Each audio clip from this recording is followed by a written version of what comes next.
Escobar was 100 times worse than I thought. Pablo Emilio Escobar Gaviria era un asesino, un narcotraficante, un terrorista. He killed over 4,000 people, including 200 judges and 1,000 police He officers. said he was going to kill somebody. He killed If you him. didn't agree with him, he would take you out without even a second thought. He was the mastermind behind one of the largest drug empires the world has ever seen. The cost of his empire was high. That cost was everything. This is what $420 million a week looks like. We're talking about a man so rich that he loses $2 billion to rats and he calls it overhead. There's just so much money to be made in that business, and it's easy money. He builds his own zoo, his own army, his own prison, and for a while, he's on top of the world until the headlines shift. And one afternoon, it all ends on a Medellín rooftop. You see, this is Pablo Escobar, the man who is playing GTA in real life, the man who almost bought a country. But before we get to all of that, let's rewind to the beginning. You see, Pablo's born in a quiet town in Colombia. His mom's a school teacher, his dad works land, and they're not starving, but they're nowhere near power. And as a kid, it's interesting because Pablo's not dreaming of medals or degrees. He actually wants power. He's watching how people move, who gets respect and who doesn't, and he realizes a cheat code to all of this. It's criminals. So he starts small. He sells fake diplomas, steals headstones, he smuggles stereo gear across city lines, and by his teens, he's actually graduated into running car scams and he's getting arrested. But he's always walking away free. Why is that? Well, it's because Pablo learns early Fear moves faster than paperwork. then something new arrives across the border. Cocaine. I mean, to most people, it looks like powder, but to Pablo, it looks like leverage. At first, he decides to help others ship it. Then he starts funding the shipment himself. And then he goes as far as to build jungle labs, he hires pilots, and he even buys airstrips. And just like that, he's no longer running drugs, he's running the entire market. So at its peak, Pablo's cartel is moving 15 tons a day. 1 kilo, $1,000 to produce. Flips it for $70,000 in Miami, a mere 7,000% return. And the cartel starts pulling in about $22 billion a year, which is more than Nike in the 80s. There's too much cash to count. They stash it in walls, they bury it in barrels, they lose 10% a year to rats and to rot. That's $2 billion? Gone. And Pablo just shrugs like, meh.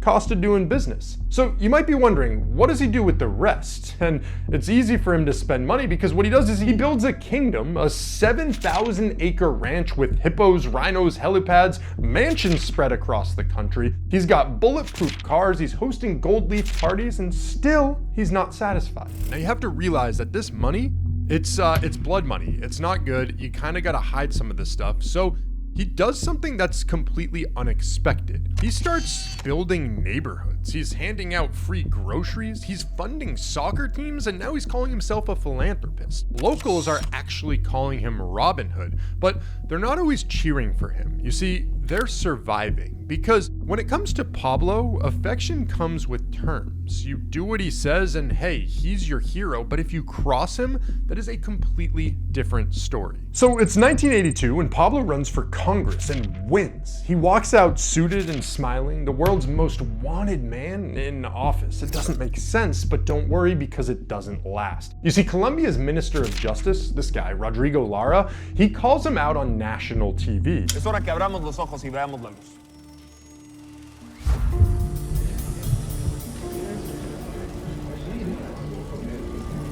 Congresista Escobar, usted ha declarado que su gran fortuna proviene de una compañía de taxis.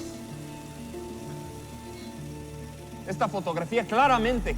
And weeks later, what happens? Well, Lara's motorcade is interrupted. It makes front page news for all the wrong reasons. And that's when Colombia wakes up. We're not dealing with the folk hero here. This is somebody who's rewriting the rules and erasing anybody who objects with him. And from here, things really spiral. So November of 1989, Flight 203, a routine Bogota to California flight. 107 passengers, families, students, tourists, and 5 minutes in, something really weird happens. Lights flicker, then boom, explosion. Why did this happen? Well, Pablo wanted to stop a candidate who opposed extradition. He wasn't on board the flight, but everyone else was. And this is when Colombia breaks. That moment isn't just tragedy, it's a statement. Because To Pablo, no law is sacrosanct. And this is when he becomes his own shadow government. When Pablo doesn't like a politician, they don't make it to the ballot. He doesn't like a law, well, officials get taken out. Doesn't matter where you are, doesn't matter what's going on, he's targeting schools, buses, courtrooms, nothing is safe. He's not a kingpin, he's the power behind the throne, the person who holds the most diabolical power in the world at this point. So fast forward a little bit, you gotta realize people are trying to take him out.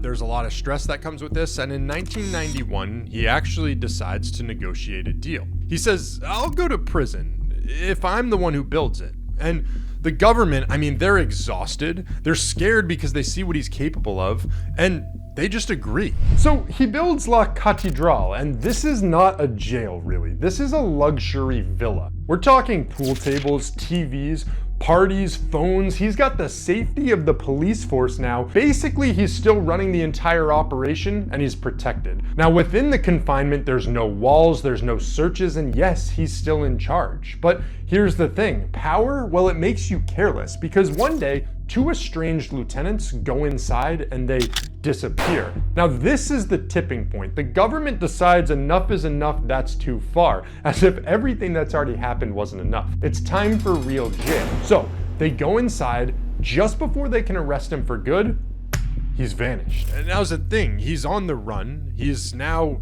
hiding, he's trying to survive out in the wild, and it's getting really, really hectic. He's got no phones, no safe houses, literally just a few duffel bags of cash in the cold hills of Colombia. And he's got a family that's running out of time. But his mission is to save his family by getting them to Germany or literally any country that's gonna take them at this point. And one night he realizes that his daughter is shivering. Her teeth are chattering and there's no heat, no firewood, he's got no backup plan.